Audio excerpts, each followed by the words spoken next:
Boa noite a todos, uma alegria também estarmos aqui reunidos, podendo participar do trabalho de divulgação espírita do Centro Espírita Bezerra de Menezes, aí em Manoel Honório, em Juiz de Fora. E o tema que a gente vai trabalhar nessa noite é lidando com a dor e o sofrimento. Eu imagino que todos nós, vivenciando uma realidade de um plano de provas e expiações, experimentamos dores e sofrimentos. Talvez a compreensão do tema dessa noite nos ajude, de alguma maneira, a transformar essas dores e sofrimentos em uma plataforma, em um trampolim que nos auxilia a conquistar a evolução moral e caminhar em direção à plena felicidade.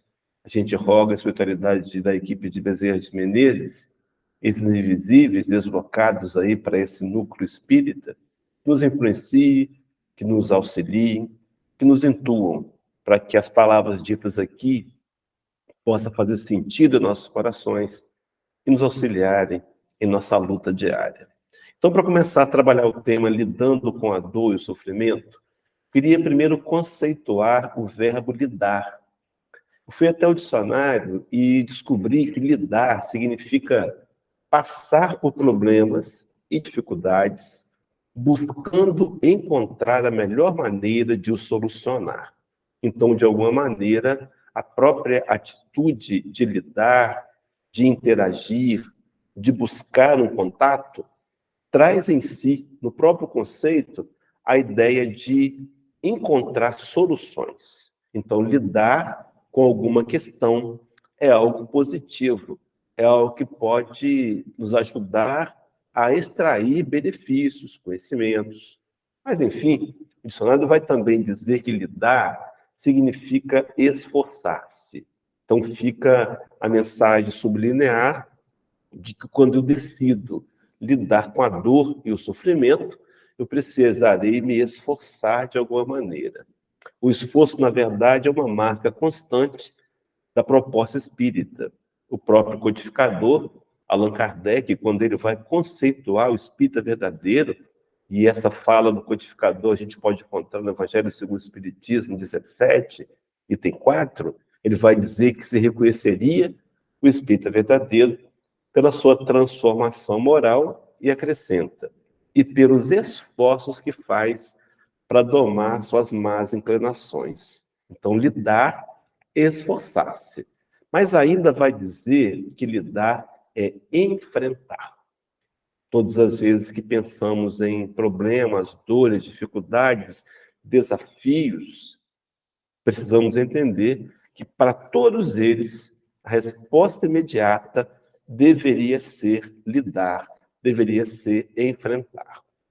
Eu encontrei, nas pesquisas que fiz para esse trabalho, capítulo 5 do Evangelho segundo o Espiritismo, item 25, uma comunicação do Espírito François de Geneve, onde ele trabalha ali o item a melancolia.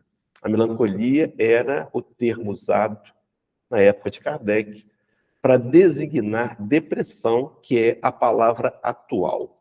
Então, nesse contexto de melancolia, François de Geneve começa em dois momentos. Primeiro, ele declara assim: lembrai-vos de que durante o vosso degredo na terra, tendes que desempenhar uma missão que não suspeitais, quer dedicando-vos à vossa família, quer cumprindo as diversas obrigações que Deus os confiou.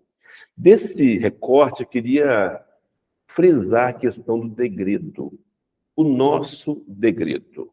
Espíritos exilados na Terra, no mundo físico, para experienciar dificuldades. Então, observe que a primeira ideia de François de Geneve, nessa proposta, é nos mostrar que estamos no planeta certo, mais adequado, vivendo situações de dificuldades que nos são necessárias na busca da evolução moral.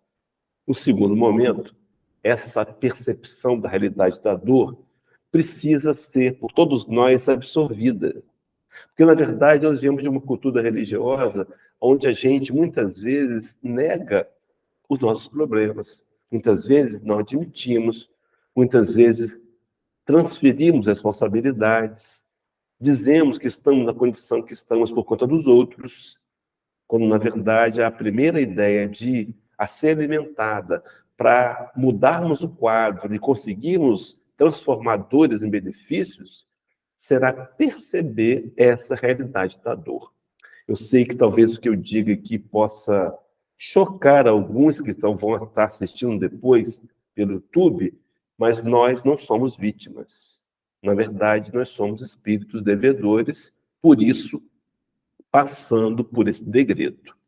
Mas François de Geneve, ele prossegue no capítulo 5 e diz assim: se no curso desse degredo provação, exonerando-vos dos vossos encargos, sobre vós desabarem os cuidados, as inquietações e tribulações, sede fortes e corajosos para os suportar, afrontai os resolutos. Na mesma sequência de ideia, daquele primeiro momento de degredo, agora no mesmo artigo, François de Geneve acrescenta provação. Degredo, provação. Um exílio onde estamos sendo provados para experimentar dificuldades que, se compreendidas, nos auxiliarão em conquistar a verdadeira felicidade. Então, veja, meus irmãos, diante das tribulações da vida, das inquietações, dos problemas, François de Geneve nos orienta a afrontar os resolutos. Quaisquer que sejam as dificuldades, quaisquer que sejam os desafios, só poderemos resolvê-los se nós conseguirmos enfrentá-los, se afrontarmos resolutamente. Então, enfrentar, lidar significa enfrentar. Então, lidar com a dor e o sofrimento, meus irmãos, a primeira atitude para que possamos, de fato, conquistar benefícios através da dor e do sofrimento, será enfrentar. Então, muitas vezes, vencer a nós mesmos, nossos piores inimigos, que tantas vezes já sabemos o que temos que fazer e não fazemos, mas a primeira atitude para resolver qualquer problema é entender que ele é real, aceitar a sua realidade e enfrentar. Admitir e aceitar. Sim, porque, na verdade, admitir é mais fácil. Admitir está ligado ao racional. Então, a gente olha as situações nas quais vivenciamos, frutos das escolhas do passado, e é fácil ou menos difícil admitir. Basta olhar a situação. Mas aceitar é mais complicado. Eu só posso aceitar se eu admitir. Porque, na verdade, o aceitar tem a ver com o emocional. Para que eu possa admitir, eu olho números, eu olho fatos e admito. Mas para aceitar, eu tenho que fazer um trabalho dentro de mim. Então, para que eu possa enfrentar, eu preciso, primeira atitude, admitir e aceitar. Admitindo e, de alguma maneira, gradualmente aceitando, haverá uma segunda atitude específica para que eu possa resolver uma questão qualquer. E a atitude é entender que a proposta do tema, o título, lidando com a dor e o sofrimento, apresenta o verbo lidar no gerúndio. O gerúndio é uma linguagem, é um tempo do verbo que significa algo que está em andamento. Lidar lidando significa algo que está em processo. E tudo que está em processo vai requerer de cada um de nós uma decisão de enfrentar e, no segundo momento, saber esperar resultados. Talvez nos seja necessário desenvolver essa virtude, essa valência moral, a valência da paciência, que é saber esperar em paz, saber aguardar o momento, porque muitas vezes as ações que tomamos não vão resultar em algo de imediato. Requer tempo. Um tempo que vai ser fruto de uma decisão de estarmos nesse processo. Na pesquisa, encontrei uma frase que diz que se a dor é inevitável, o sofrimento é opcional. Veja, queridos, nos dias de Kardec, e isso está na literatura espírita, não requer sofrer um tipo de correção, mas nos dias de Kardec, sofrimento e dor eram sinônimos. Hoje, na atualidade, mudou. Então, na verdade, a dor é inevitável. É algo que todos nós temos que passar. A dor é um aliado. A dor pode produzir benefícios, mas o sofrimento é opcional. O que é o sofrimento? Sofrimento, foi até o dicionário, vai dizer que é viver intensamente a dor. O sofrimento é aguçar a dor. O sofrimento é potencializar a dor. Então, nós temos que passar pela dor, mas o sofrimento talvez seja uma escolha equivocada. Então, quando alguém nos pergunta, como você vai? Nós começamos a responder e abrimos um rosário de lamentações e reclamamos e nos sentimos vitimados, quando, na verdade, esse tipo de atitude seria o sofrimento que pode ser não vivenciado quando eu, de maneira madura e consciente, prefiro escolher olhar para a dor e extrair dela benefícios. Pois bem, querido, daqui para frente, a pergunta que eu quero propor para nortear o nosso estudo é: como vivenciar a dor sem o sofrimento? Há essa possibilidade? A resposta, vou colocá-la bem grande na tela, é sim. Nós podemos passar pelas dores sem sofrimento. Como é que eu faço isso? Como é que a gente pode fazer isso? Pois bem, vou apresentar aqui uma metodologia espírita, baseada na literatura espírita, onde vamos encontrar 3 atitudes básicas, fundamentais, que vão nos auxiliar a enfrentar a dor e conquistar, através dessa dor, conhecimentos que vão nos levar à melhoria moral. Primeiro ponto, meus irmãos, para lidar com a dor e sofrimento, na visão do Espiritismo. Vamos lá. Primeira referência, primeiro texto, falando sobre enxergar as razões e os benefícios por entre as dores. Veja, meus irmãos, não é por detrás das dores, mas por entre as dores. Todos nós, eu posso afirmar que agora estamos vivendo um problema, uma dor, um desafio. Todos que estão conosco. Os que vão assistindo pelo YouTube também. Todos nós. Então eu posso, para encontrar benefícios, não esperar a dor passar, mas dentro do processo, me beneficiar com os recursos aqui apresentados pelo Espiritismo. Então, a primeira base doutrinária, capítulo 9, item 7 do Evangelho segundo o Espiritismo, um espírito amigo que assina o texto com o título A Paciência. Esse espírito amigo, segundo nos revelou Divaldo Pereira Franco, nos revelou na grande mídia, no livro chamado Jesus e Joana, Joana e Jesus, uma história de amor, revela-nos que esse espírito amigo é Joana de Ângeles, participando da codificação kardeciana. E nesse texto, Joana diz assim: a dor é uma bênção que Deus envia a seus eleitos. Oh, meu irmão, minha irmã, que dificuldade tentar enxergar a dor como uma bênção. Por que será que Joana tem esse entendimento?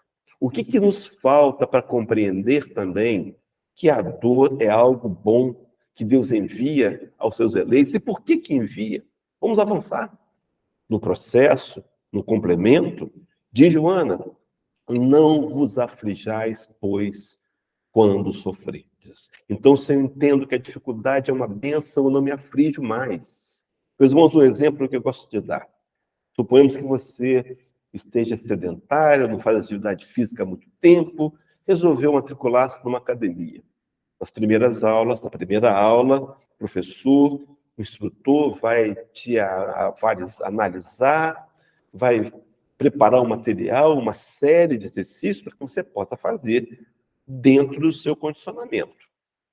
Vai te colocar num determinado aparelho e lhe mandar fazer aí 10 repetições, 15 repetições, com uma carga por exemplo, de 3 placas.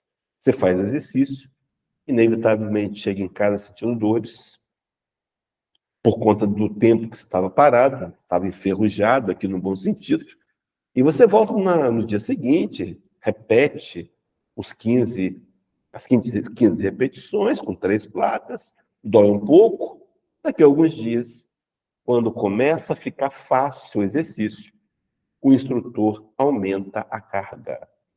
Porque, meus irmãos, a exemplo do corpo, que só evolui quando faz esforços, o espírito também. E daí Deus dimensiona as cargas possíveis de serem praticadas por cada um de nós. Quando eu entendo isso, eu não me aflijo. Quando eu preparava o material, eu me lembrei da fala do Cristo, muito conhecida por todos nós, talvez a mais famosa, a das mais ditas em tribunas religiosas do mundo inteiro. Mateus 11, 28, palavra do Cristo: vinde a mim, todos vós estáis cansados, oprimidos, aflitos, e eu vos aliviarei. A promessa do Cristo de alívio, quando eu enxergo o benefício por detrás da dor e vou até o Senhor e lhe busco ajuda e lhe busco orientação que nunca nos será negada. No entanto, o texto que não vai aparecer na tela, o versículo 29, o complemento do 28, diz assim: e aprendei de mim, que sou manso e humilde de coração, e achareis descanso para vossas almas. Observe que o Cristo nos convida a uma ação, uma atitude de ir até ele, e nos convida, por meio dessa ação, nos promete o alívio. Mas o alívio que vem quando aprendemos de Jesus, do seu caráter. Aprendizado esse que, inevitavelmente, nos levará ao descanso da alma. Mas, enfim, voltando para Joana, ela vai dizer assim, que não vos aflijais, pois, quando sofreres. Antes, bendizei de Deus onipotente, que pela dor nesse mundo vos marcou para a glória no céu. Então, como que mostrando para a gente que as ações que nós vencemos hoje de dores podem e são pagamentos de dívidas passadas e fortalecimento do espírito para prosseguir na caminhada em direção à perfeição moral. E aí a Joana completa o artigo dizendo de maneira magnífica, usando o seu poder de síntese e nos explicando os motivos da dor. Diz assim o texto: coragem, amigos, tendes no Cristo o vosso modelo. É claro que aqui Joana se referia à questão 625 do Livro dos Espíritos, onde Kardec ouve dos amigos espirituais a resposta da sua indagação. Qual o tipo mais perfeito que Deus tem oferecido ao homem para lhe servir de guia e modelo? E a resposta é Jesus. E o convite para que cada um de nós possamos corajosamente adotar Jesus como nosso modelo e como nosso guia. Referindo-se a Jesus, ela vai dizer: mais sofreu ele, está na tela, do que qualquer de vós, e nada tinha de que se penitenciar, ao passo que vós tendes de espiar o vosso passado e de vos fortalecer para o futuro. Veja, meus irmãos, espiar o passado, mundo de provas, expiações, e nos fortalecer, provas, sim, para enfrentarmos melhor o nosso futuro, a caminhada em direção à evolução moral. No complemento, nós nos lembramos da ideia do capítulo 4 do Evangelho, item 6, onde Allan Kardec, fazendo o link com essa dificuldade que fortalece-nos para o futuro e com essa expiação diante da dor que quita nossos débitos, o codificador diz assim: mas como alguém sentir-se ditoso ou feliz porque sofre? Você não sabe por que sofre. Veja, meus irmãos, Kardec partilha de uma ideia de que o simples conhecimento dos motivos pelos quais sofremos traz em si um consolo. Deixa eu dar um exemplo que as pessoas não gostam de ouvir. Você chegou em casa, foi na caixinha do correio e encontrou um envelope da Polícia Rodoviária Federal. Provavelmente você imagina, fui multado. Abre aquele envelope, de fato foi, e está ali aquela sensação ruim de ter infringido uma lei, uma regra de trânsito, e agora está sofrendo uma sanção. Isso incomoda. Mas quando você olha o envelope, constata que de fato é o seu carro, que de fato você percorreu, fez aquele percurso naquele dia, o simples fato de saber dessa realidade vai te trazer um alívio. Pode também trazer um aprendizado, porque a partir de agora eu vou andar mais cuidadoso. A partir de agora, com esse conhecimento advindo pela dor da multa, eu posso dividir com as pessoas que estão ao meu lado, dizendo: olha, cuidado com o trânsito, que eles estão multando. Então, o meu aprendizado serve para mim e serve para o outro. E esse conhecimento traz uma consolação. Só que Kardec vai adiante. O Espiritismo mostra a causa dos sofrimentos nas existências anteriores e na destinação da Terra, onde o homem espia o seu passado. Então, veja, meus irmãos, espíritos devedores que somos, espíritos que trazemos marcas de sombras do passado, passando pela experiência humana, para, entre as ações, quitar os nossos próprios débitos. Mas Kardec vai adiante. O Espiritismo mostra os objetivos dos sofrimentos, apontando-os como crises salutares, que produzem a cura, e como meio de depuração que garante a felicidade nas existências futuras. Então, à medida que eu pago meus débitos, me sinto mais aliviado, e a perspectiva que eu tenho é de quitação e de uma vida mais serena e mais feliz. Kardec completa a parte que eu estou apresentando, dizendo assim: o homem compreende que mereceu sofrer e acha justo o sofrimento, sabe que este lhe auxilia ao adiantamento e o aceita sem murmurar. Quando o homem compreende a justiça de Deus, a ação do Senhor, não como punição, mas como elemento corretivo, ele a aceita, ele a entende e ele consegue avançar no seu adiantamento.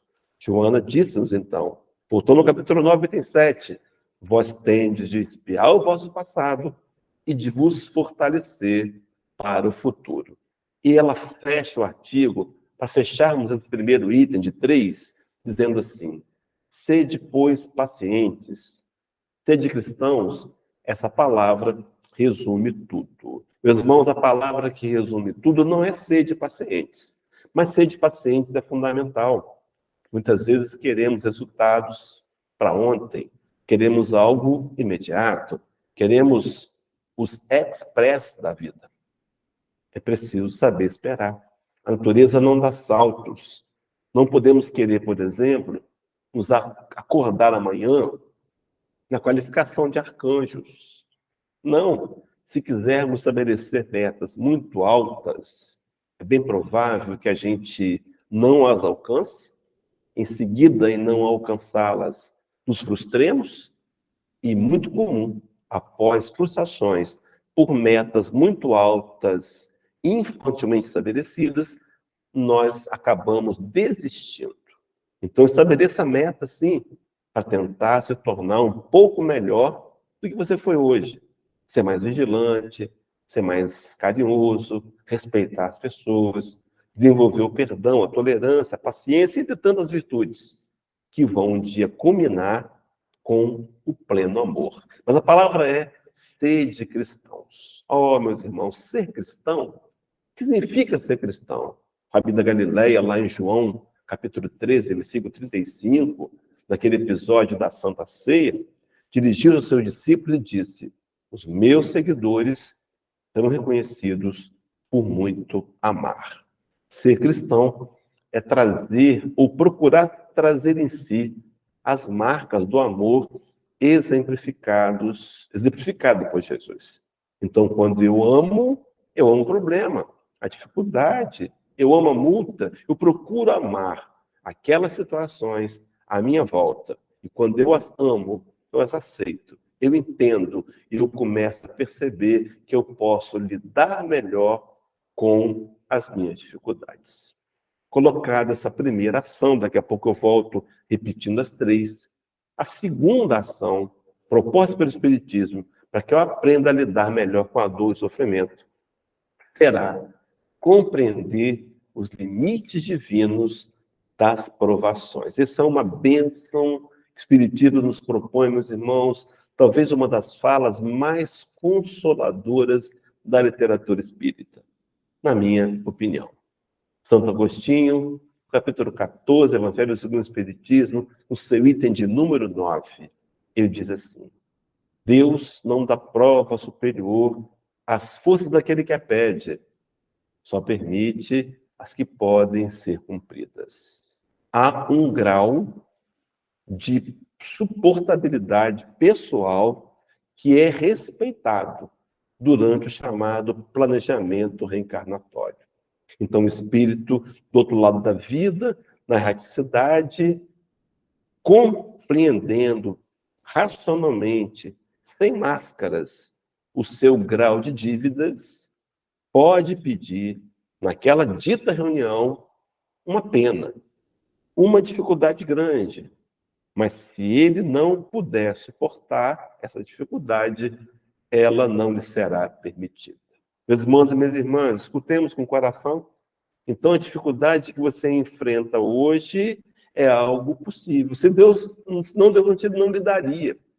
Então, quando a gente infantilmente diz, eu não suporto mais essa situação, eu estou equivocado.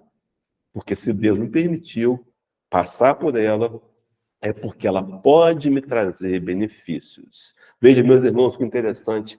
O Espírito pede. Vou trazer rapidamente duas questões complementares de O Livro dos Espíritos. Primeiro, 258.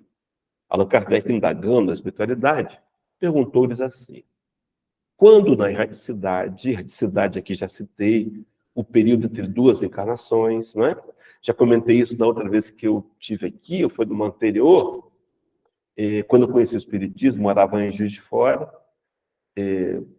eu ouvi pela primeira vez o termo erraticidade, eu imaginava que era o espírito que estava em erro, o espírito errante que estava em erros. Ora, na verdade, o termo significa o período entre duas encarnações onde o espírito não dispõe de envoltório físico, portanto, não é impactado pela matéria e tem muito mais consciência da realidade espiritual. Bom, então o texto, a pergunta é: quando na erraticidade, antes de começar a nova existência corporal, tem o espírito consciência e previsão do que lhe sucederá no curso da vida terrena? Então não é um destino, não é algo determinado, não é o karma. Mas uma previsão, ele tem ideia do que vai lhe acontecer no curso da vida física? Responderam os espíritos a Kardec. Ele próprio escolhe, veja, queridos, o gênero de provas, porque há de passar.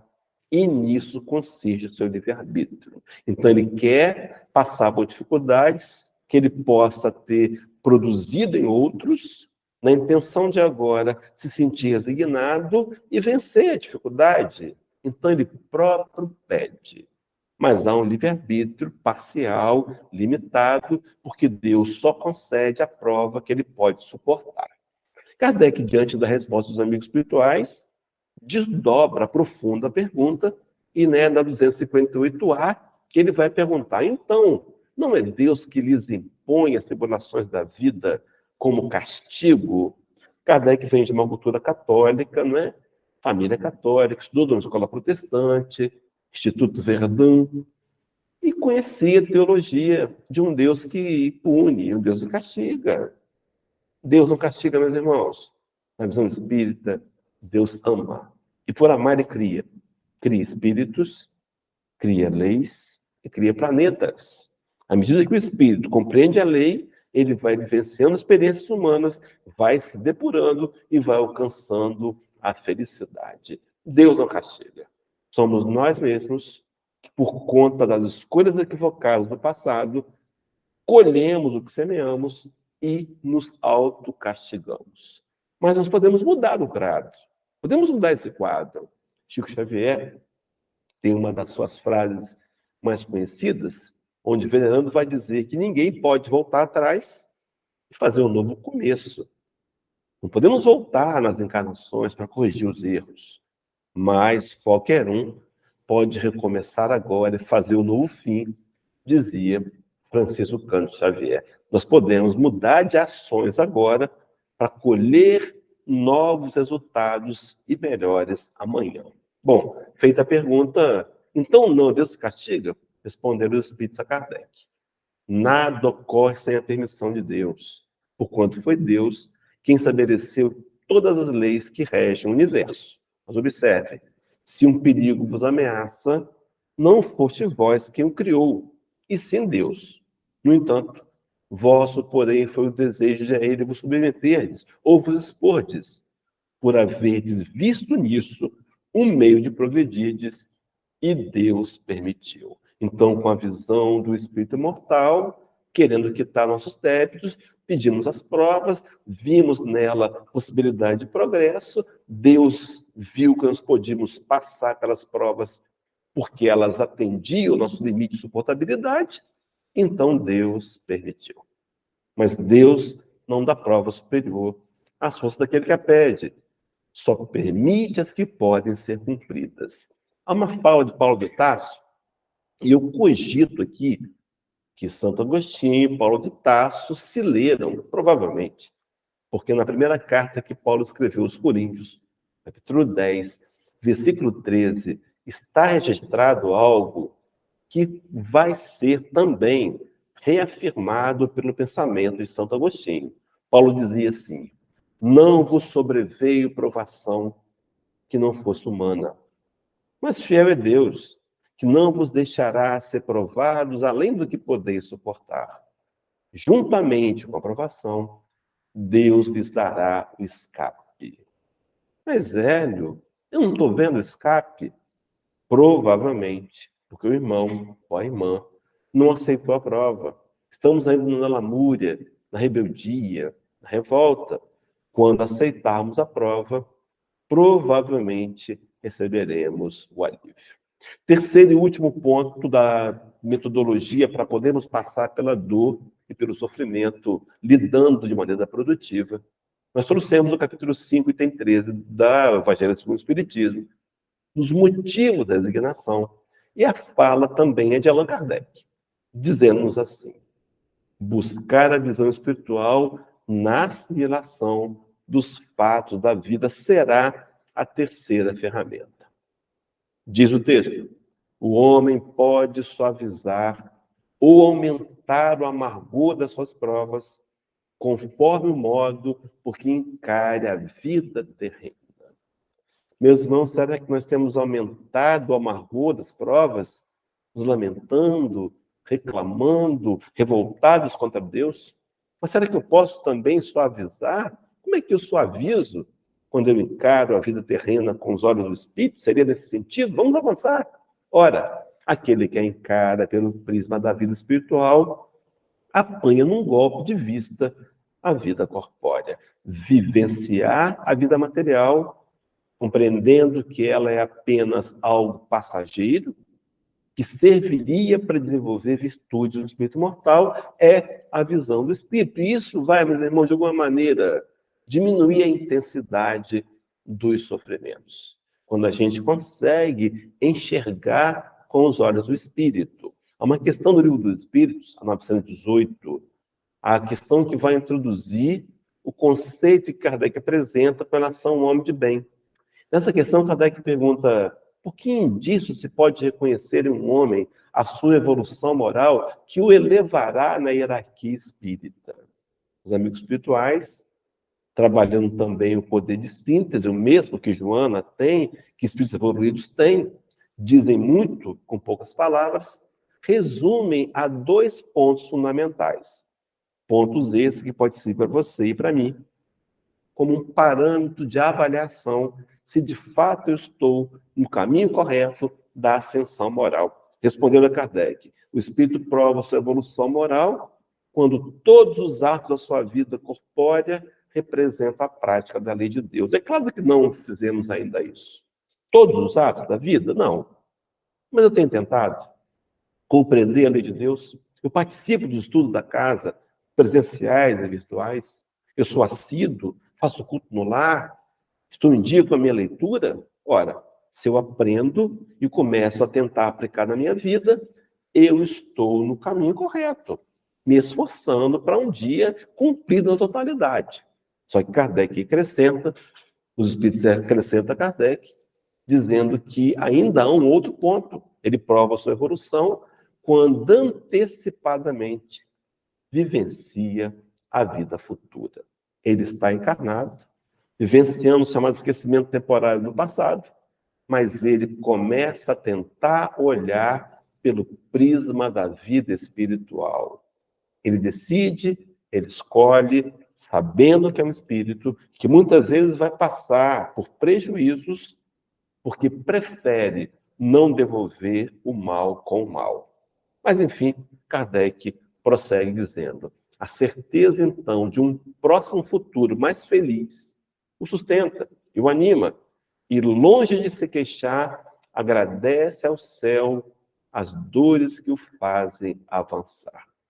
Desafio profundo de ser gratos a Deus, porque Ele nos deu provas, expiações, limitadas ao nosso grau de suportabilidade, e mais que isso, nos acompanha em nossa caminhada evolutiva. São suas últimas palavras, exaradas no capítulo 28 de Mateus, também no capítulo 16 de Marcos, quando, antes da ascensão aos céus, dirigindo aos seus discípulos, lhes diz: e eis que estou convosco todos os dias, até a consumação dos séculos. Então, meus irmãos, até aqui, para lidar com a dor e o sofrimento, na visão espírita, eu preciso do primeiro ponto, já trabalhado, enxergar as razões justas da lei de Deus e os benefícios por detrás das dores. Nós podemos fazer escolhas e entender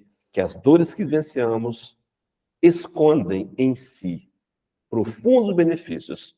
Queridos, para o espírito imortal, via personalidade. Segundo ponto, então, seria compreender os limites divinos das provas. Deus, deixa eu repetir, Deus não dá prova superior às forças daquele que a pede, só dá as que podem ser cumpridas. E o terceiro e último, buscar a visão espiritual na assimilação dos fatos da vida. Procurar sempre nos posicionar na vida. Isso é um desafio imenso, meus irmãos. Possível, sim, mas requer trabalho, dedicação, empenho, projeto.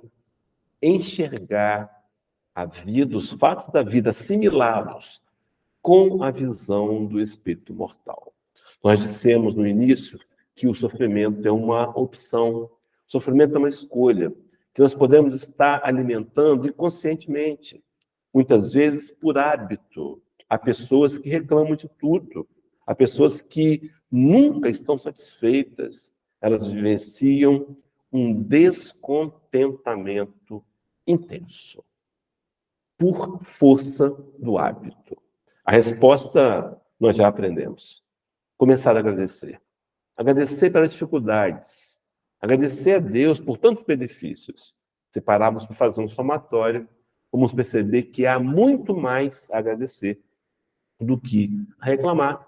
Há muito mais a agradecer do que a pedir, meus irmãos. Então, o sofrimento é uma escolha. Há um companheiro nosso da Espírita de Belo Horizonte, chamado Emerson Pedersoli, o Juiz de Fora deve conhecê-lo, com certeza, visita aí Juiz de Fora em suas palestras e seminários, onde ele tem na internet uma palestra que eu queria indicar. O tema da palestra? A dor é inevitável, mas o sofrimento é opcional. Veja a visão do companheiro, ele é psicólogo, escritor, trabalhador da Serra do Cristo, divulgador do Espiritismo. Vejam lá o tema. Mas, enfim, voltando para cá, o sofrimento é uma opção. Emmanuel, livro Palavra de Vida Eterna, na lição 130, com o título Na Luz da Verdade, apresenta-nos um pequeno resumo dessa atitude do cristão. Diz assim: a pessoa converte, pois, a vida naquilo que deseja, sob a égide da justiça perfeita, que reina em todos os detritos do universo, determinando seja concedido a cada um por suas obras. Lei de causa e efeito. Essa lei que não podemos negar, que vivenciamos o tempo inteiro. Lei que vemos na natureza. Se quisermos, por exemplo, colher cebolinha na nossa horta, temos que semear cebolinha. Porque semearmos salsinha, colheremos salsinha. Ora, meus irmãos, a vida é assim. Deus é justo. E o Cristo disse-nos lá em Mateus 16, 27, que haveria de vir o Filho do Homem na glória do seu Pai, com os seus santos anjos, e então retribuiria a cada um conforme as suas obras. Quando eu entendo que há resultados da minha vida, são frutos das minhas escolhas, e percebo que esses resultados não me agradam, eu sou convidado a fazer mudanças, a me corrigir, para plantar novas sementes e fazer novas colheitas. Meus irmãos, a fala do Cristo, costumo dizer que para mim é o discurso mais importante do Rabi, e é um versículo só, Mateus 4, 17. Ele teria dito que saiu pela Judéia, pela Galiléia, pregando, dizendo, anunciando: arrependei-vos, porque é chegado o reino dos céus. Arrependimento é voltar atrás, é se corrigir, é fazer de novo. Nós temos o direito de começar de novo, meus irmãos, não importa o que fizemos até aqui. Podemos mudar de atitude, ser mais concentrados, mais dedicados, mais comprometidos. Mas eu podia me perguntar, dentro do quadro de espírito imperfeito, eu vou mudar para quê? Porque é chegado o reino dos céus. O Cristo veio nos dar provas da realidade espiritual e dizer que espíritos imortais que somos responsáveis pelas escolhas que fazemos. Depois não podemos reclamar.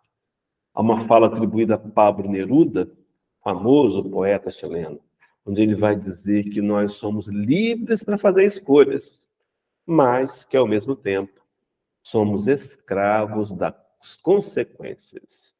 Emmanuel prossegue na lição 130, dizendo: elegemos os tipos de experiência em que nos propomos a estagiar, nessa ou naquela fase da evolução. Nós elegemos discórdia e tranquilidade. Meus irmãos, o que eu posso escolher? Discórdia ou tranquilidade? Não é melhor a tranquilidade? Como é que eu produzo tranquilidade se não respeitando o outro, sendo cortês, amigo, delicado?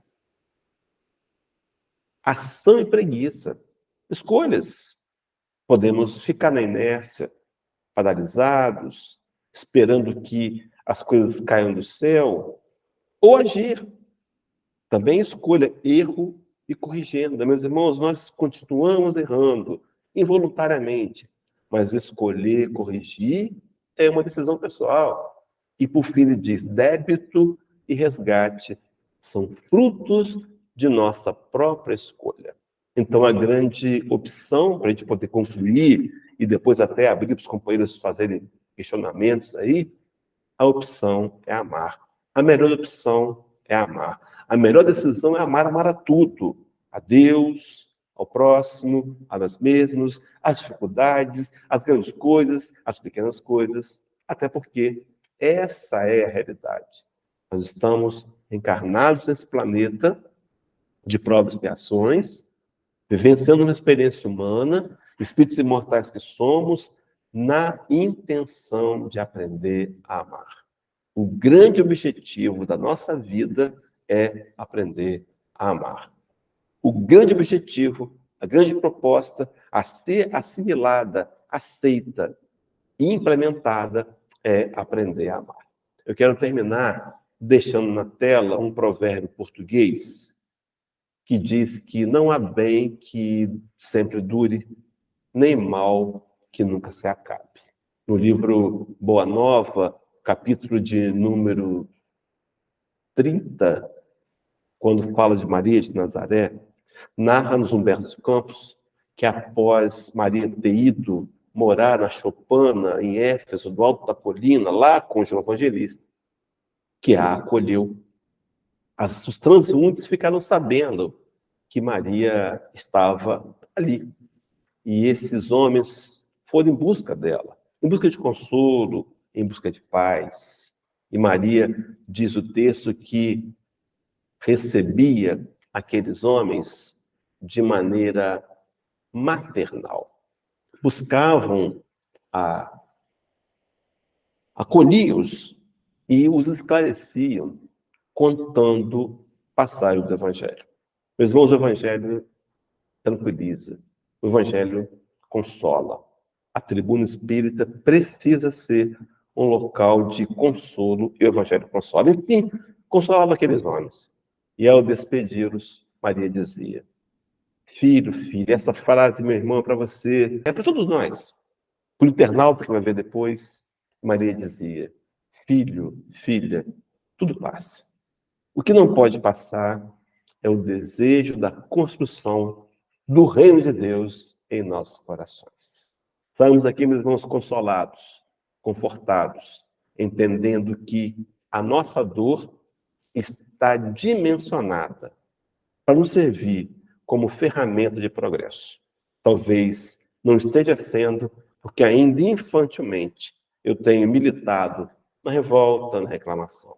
Que Deus possa então nos envolver nessas ondas de luz, nos esclarecer a mente e nos ajudar a tomar a decisão assertiva, encarando a dor, como bem diz o André Ângeles, como sendo uma bênção que Deus envia a seus eleitos.